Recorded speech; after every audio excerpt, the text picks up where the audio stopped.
Happy Easter. Happy Easter. What a beautiful day it is today. Always a beautiful day, but especially with this late Easter, we have the wonderful, gorgeous magnolias blooming, daffodils all around us, and this beautiful assembly here in the church. Easter is always one of my favorite days of the year. This church is also, of course, very beautiful at Christmas time, the other great feast that we celebrate. But there's something so special about Easter. It's so alive and awake. And we've been through this long period of Lent and penitence and fasting and purple, dark colors. And here we are, shining like the sun. And one of the great joys that I have as a priest in this particular community is that in my job, I go to several different churches during the season. Of course, here, which is where I'm the rector, but I'm also the priest in charge of St. John's in Robŷn, which is up a little sort of chapel up in the woods. It's a totally different experience from St. Mary's. They use the old prayer book, and the chapel was built in the 1860s, and it has a very intimate feeling. Now, there was a miracle last night because when we came in, the organ wasn't working. I thought we were going to have one of those silent night moments. But one of the intrepid worshipers climbed behind the organ, took the back off, and saw that the hose had come off from the blower to the reed chest, and he put it back on, and voila, we had the very unmistakable sounds of the groaning reed organ of St. John's in Arden. And something very special this year that I got to do was to go also to Christ Church in Warwick, where I was invited by their rector to participate in the Easter Vigil. And I had the privilege to sing the Exultet, which is the opening part of the Easter Vigil, proclaiming the greatness of the candle. And not to brag, but our candle's greater. Sorry, it's just obvious. And I also got to read the gospel and to experience an entirely different church community. So I sort of understand a little bit what our bishops say when they do visitations, how they love to go to the different churches and experience the differences in worship. And it was a beautiful service there as well.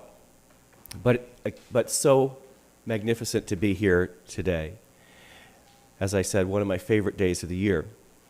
And one of the things that this sort of hodgepodge of different types of worship experiences presents, and you're welcome to experience it too, it's not just for me, is that, especially between here and St. John's, we have two different versions of the prayer book.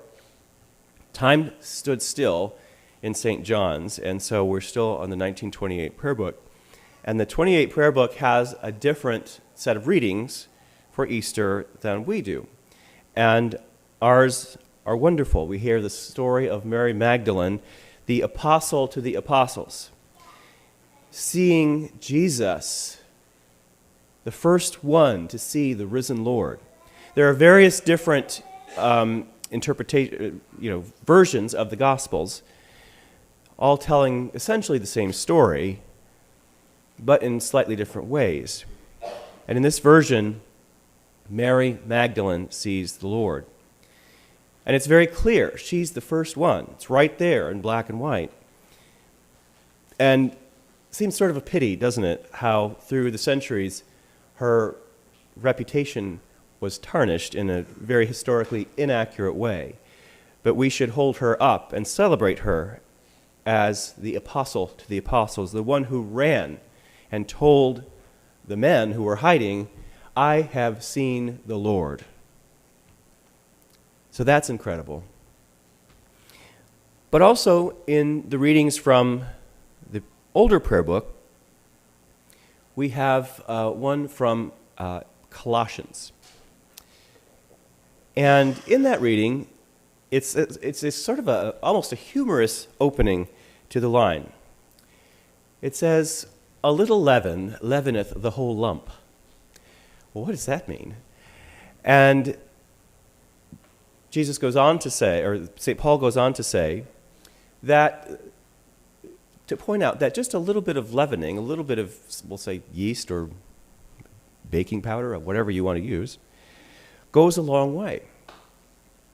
And indeed, if you've ever baked, you may have experimented with this. I sometimes make my grandmother's banana bread recipe, and reading her handwritten recipes is a little bit like deciphering cuneiform. She used very little punctuation, and she would sometimes say what looked like 3/4, but it meant 3 to 4. So 3 to 4 bananas, but 3/4 of a cup of sugar. And, no C or big T for tablespoon, little t for teaspoon, none of that. So you had to figure that all out. And so I play with the amount of leavening to make the bread fluffier or less. And so you can tell just a little bit extra goes a long, long way. And so what is St. Paul saying when he tells the church, a little leaven leaveneth the whole lump? And why is that an Easter message? Well, think of the story of Jesus. Think of how he came into the world. How he was born in the stable in Bethlehem to humble parents, and how he lived his childhood. We know almost nothing about it except that one time where he sort of ran away. He didn't really run away, he just stayed behind. And at a young age, certainly young by our standards today, he set off on an itinerant ministry and gathered together a group of disciples. Now we know, of course, about the 12. They are the most famous. But he had many followers of varying degrees of sort of attraction. He had people who hung on his every word, and there were also people who saw him as sort of a celebrity and just wanted to get a glimpse of him or touch the hem of his garment. Think of the feeding of the 5,000 on the shores of the Sea of Galilee. All of those people couldn't possibly have been his confidants or intimates. But nevertheless, they wanted a piece of Jesus. But he did have these people, aside from the 12, who were his friends. We know when we say that Jesus was perfect God and perfect man, and that he experienced all the things that we do in life, and we think mostly about the pain that he felt on the cross. That's sort of the most forceful illustration of his humanity. But he also enjoyed the simple things. He had friends, like Mary and Martha and their brother Lazarus. And while they didn't go from town to town with him like the 12 did, they stayed in their home in Bethany. Whenever Jesus was in town, he would stop by, and they would enjoy a meal together and probably a laugh or two. And Jesus would teach from the table. And we know the story of Mary and Martha, and Mary taking the better part. But he comes into their lives. But that's not the end of it, is it? Because as I have said before many times, when we tell miracle stories, there are two sides to the coin. There's the side of the coin of the person who actually receives the miracle, who receives the healing or whatever it is, and their life, their one finite human life, is changed for the good, but they then die. But the story of the miracle that tells the greater truth lives on. And that is the greater truth that informs our lives and never perishes. And so Jesus comes into this world, and he lives and moves and has his being, but he dies. Yes, he's raised, and he walks among the people for a short period of time, but then he is ascended into heaven. But here we are today, all of us gathered, wearing our best, hearing our best music, hopefully a good sermon, children flowering across, flowers. We're doing it up for Jesus. But he's not physically here. He leavened the world with his presence. that little addition of Jesus into time and space, changed the history and the trajectory of mankind forever. Now, while obviously not all human beings are followers of Jesus, for those of us who are, we are a changed people because of our commitment to Jesus Christ. When we are baptized into the priesthood of all believers. Some of us are called into the ordained priesthood, but we all, as disciples of Jesus Christ, are priests. And priests, all priests, have a vocation. So being a follower of Jesus, calling yourself a Christian, is not like calling yourself a member of the garden club, as nice as that is, and I'm one. It's a vocation. It's a calling. And so we don't contain it into this building. It can't be contained. It's far too big. There's a superfluity of God's love that we hold it in our hearts, of course, but we should not, but we physically cannot contain it because there's just so much of it.